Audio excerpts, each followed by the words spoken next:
Muito bem, olá você que está me assistindo, seja muito bem-vindo a mais um dos nossos vídeos do curso de Cálculo 2. Vamos dar continuidade, então, ao estudo de funções vetoriais e nós vamos estudar rapidamente, mas assim, é muito rápido mesmo, a noção de limite e de continuidade desse tipo de função. Por que o negócio vai ser rápido? Né? Por que limite e continuidade vai ser só um vídeo, um único vídeo, com 10 slides. Tá? Isso acontece porque, como nós vamos ver, o limite e a continuidade elas vão depender única e exclusivamente do limite e da continuidade das funções componentes das funções vetoriais. Tá certo? Como as funções vetoriais, as componentes são funções escalares, e funções escalares você estuda lá no cálculo 1, e o limite das funções vetoriais vai depender do limite dessas funções escalares, a continuidade também, então por isso que vai ser tudo muito rápido, porque tudo vai se remeter a funções escalares que a gente vê lá no cálculo 1, tá certo? Então depende muito mais de cálculo 1 do que basicamente de funções vetoriais, beleza? Vamos lá então, vamos começar o objetivo da limite e continuidade dessas funções vetoriais, a bibliografia, aquelas duas bibliografias clássicas, né? Que nós já vimos e viemos utilizando durante esses vídeos. Vou começar com o limite, então, a definição formal de limite. Vou começar um pouquinho diferente do que eu vinha começando, em vez de dar toda uma introdução a respeito disso. Como vai ser tudo muito mais light, né? Então vamos começar com a definição formal, que segue a mesma definição de limite de funções escalares, ou seja, daquelas funções que se estuda lá no cálculo 1, tá? Então vamos supor que você tem uma função vetorial f, ela é definida num intervalo real i, exceto possivelmente num certo ponto t0 que pertence a esse intervalo, tá? Então ela está definida em todo o intervalo, pode ou não estar definida no t0 que pertence ao intervalo. Pode ou não, tá certo? Então nós vamos dizer que o limite da função vetorial, quando t tende a t0, é o vetor u, sem somente ser para todo epsilon existe um delta, tal que o módulo dessa diferença de vetores aqui, tal que o módulo da diferença desses dois vetores é menor do que o epsilon, sempre que o módulo entre o t e o t0 for positivo e for menor do que o delta. Isso quer dizer, em outras palavras, o quê? Isso significa que, à medida em que o t se aproxima do t0, quanto mais próximo o t está do t0, mais próximo o vetor f está do vetor u, em módulo, em sentido e em distância. É exatamente a mesma ideia lá do cálculo 1. Quanto mais a função se aproxima do A, mais o f de x se aproxima do L. Essa é exatamente a noção de limite quando x tende a A de f de x ser igual a L. Quanto mais próximo você estiver do A, mais próximo a f de x vai estar do L. Aqui também. Quanto mais próximo o t estiver do t0, ele não vai ser t0. Quanto mais próximo estiver, você pode, por isso que aqui está dizendo, quando t se aproxima indefinidamente do t0, ou seja, não importa quão próximo o t está do t0, né, nunca vai ser o t0.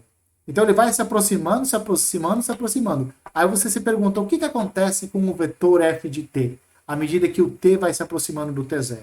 Se esse vetor f de t se aproxima do vetor u, então você fala que o limite da sua função vetorial é o vetor u, tá certo?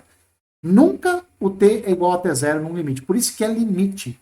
Se você for pensar, quando você era criança, o seu pai ou sua mãe dizia assim, ó, isso aqui você não pode fazer. Sei lá, determinada coisa era proibido de você fazer. O que você fazia? Você ia lá, você ia testando, você testava. Uma hora o seu pai falava, agora você passou dos limites. E aí você levava uma comida de rabo, alguma coisa assim, né? É mais ou menos isso que acontece com o limite. Né? Você vai se aproximando do T0, mas você nunca chega. No momento que você chega, você extrapolou o limite. Você não está mais você não está mais calculando o limite. Você passou do cálculo de limite, certo? Então essa é a definição. Essa é a ideia de limite. Essa aqui é só a matematização do seguinte significado, do seguinte.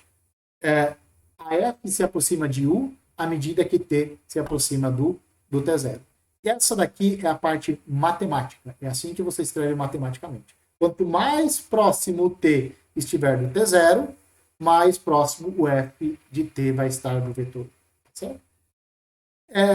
Por que eu falei no início que limite se remete... por que o cálculo ou a determinação de limite ela depende muito mais do cálculo 1 do que do próprio estudo de limite de funções vetoriais? Por causa desse teorema aqui. Então, suponha que você tenha f, uma função vetorial dada por essas três equações, por essas três funções componentes, f1, f2, f3, são funções escalares, e pega v, um vetor v1, que tem coordenadas v1, v2 e v3. Tá certo? Essas são as três componentes do vetor v. Então, o que nós temos? O limite, quando t tende a t0, da função vetorial f é o vetor v, se e somente se o limite, quando t tende a t0, da f1 é v1, da f2 é o v2, da f3 é o v3. Então, o que você faz para calcular o limite de uma função vetorial? Quando t tende a t0. Você calcula o limite quando t tende a t0 da f1, da f2, da f3. Se esses limites existirem, o limite da função vetorial também existirá. Se um desses limites não existir, o limite da função vetorial também não existirá. Tá certo? Então, então você não precisa ficar aplicando a definição a toda hora. Basta você vir, calcula o limite das funções componentes. Quando t tende a t0. Tudo depende de quem é o t0, tá? E aí, quando você calcula esses limites das componentes, então você automaticamente encontra o limite da função vetorial, caso esse limite exista, né? Como, por exemplo, esse limite aqui, que é um exemplo tirado do livro do Stewart, né? A função r, a função vetorial r de t, ela é dada por 1 mais t ao cubo, na direção i, t elevado a e menos t na direção j, seno de t sobre t na direção k. Então, quem são as três funções componentes? 1 mais t ao cubo, t que multiplica e elevado a menos t, essa é a função f2, função componente f2, e essa aqui é a função componente f3, limite, quando t tende a zero, de seno de t sobre t. Então, de acordo com o que nós acabamos de ver no teorema anterior, o limite da R é exatamente o limite de cada uma das funções componentes, quando o t tende ao t0. Nesse caso aqui, o t0 é igual a zero. Então, o limite quando t tende a zero da f de t é esse limite aqui, dessa função componente, na direção i, esse limite da segunda função componente na direção j, e esse limite aqui, seno de t sobre t, na direção k. Todos eles quando t tende a zero. Este limite aqui, quando t se aproxima de zero, esse limite aqui se aproxima de 1. Quando o t tende a zero, este limite aqui se aproxima de zero, é igual a zero. Esse limite é 1, esse limite é 0, este limite aqui, ó, ele também é 1. Esse daqui é um dos limites fundamentais que você vê lá no cálculo 1, tá certo? Limite quando t tende a zero de seno de t sobre t. Esse limite aqui, ó, ele é tão legal, ele é tão importante, o fato dele ser igual a 1, que o seu professor de física fala o seguinte: quando você tem um pêndulo e as oscilações são muito pequenininhas, ou seja, quando a oscilação do pêndulo é pequena, é muito próxima de zero, você pode trocar, sempre que você precisar, seno de t pelo t. Você sempre pode trocar o seno do ângulo pelo ângulo.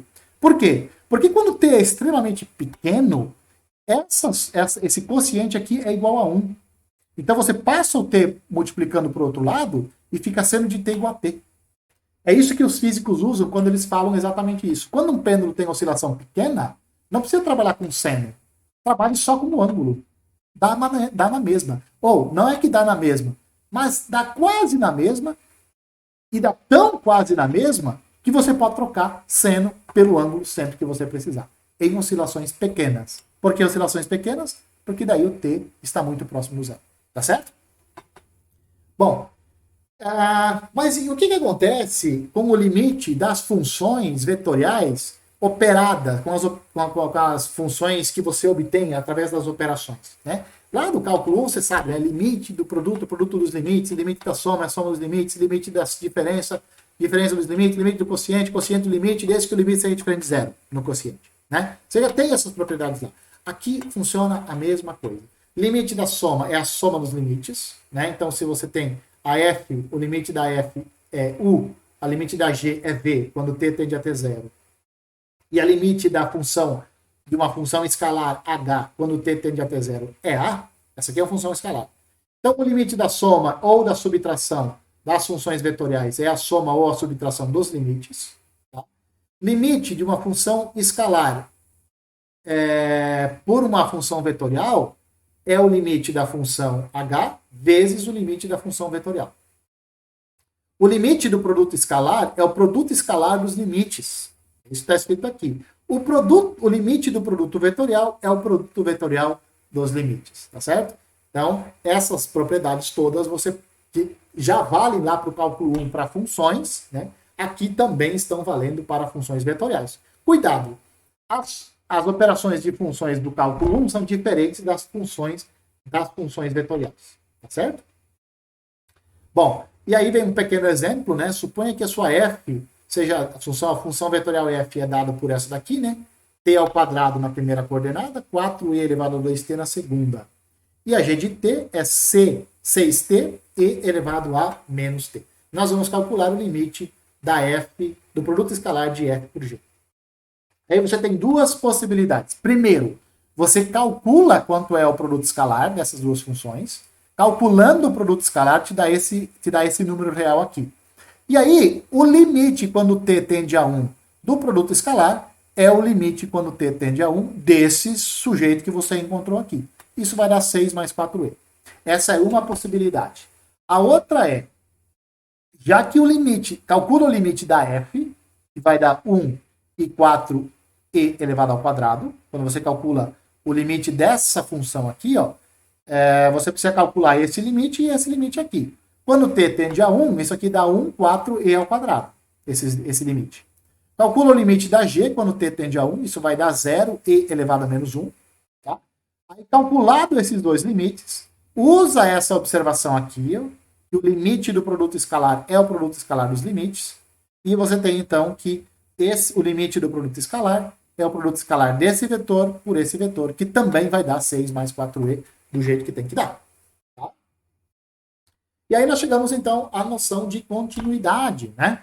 Então, nós dizemos que a função f, definida no intervalo, ela é contínua num ponto t0, se o limite, quando t tende a t0 da f de t, é f de t0. Faltou um zerinho aqui, tá certo? Faltou um zero. Então, é f do t0. Nesse caso, você diz que a função f é contínua no ponto t0. Quando o limite, quando x tende a t0 da f de t0, da f de t é igual a f de t0. O que vem do teorema 1.1? O teorema 1.1 é esse daqui, né? Que calcula os limites, né? Que fala que o limite de um vetor, de uma função vetorial, é igual ao limite das funções componentes. A partir dele, você pode mostrar o seguinte, que uma função vetorial é contínua se e somente se cada uma das suas componentes é contínua naquele ponto. Então, uma função vetorial é contínua num ponto se e somente se as suas componentes, as suas funções componentes forem contínuas naquele mesmo ponto. Certo? Então, nós temos aqui um exemplo, né? A nossa função vetorial ela é definida por partes, né? Quando o t for diferente de 1, a expressão da f de t é isso aqui. T ao quadrado na direção de i, cosseno t na direção j, seno de t sobre t na direção k. Por que nós temos que supor que o t é diferente de zero? Porque aqui o seno de t sobre t não pode ser calculado para o t igual a zero. Então, quando t é diferente de zero, você usa essa expressão aqui para a função vetorial f. Quando t é zero, nós vamos falar que que o vetor é o vetor j. E nós vamos ver se a função é contínua no zero. Ela está definida no zero, ela vale j no zero. Fora do zero, quando t é diferente de zero, ela vale isso daqui. Então vamos lá. O limite, quando t tende a zero, porque quando o t está se aproximando do zero, o t não é zero. O t está se aproximando do zero. Então ele é quase zero, mas não é zero. Como ele é quase zero, mas não é zero, então você usa essa expressão aqui. Ó. O limite quando t tende a zero de t quadrado é zero. Quando o t tende a zero.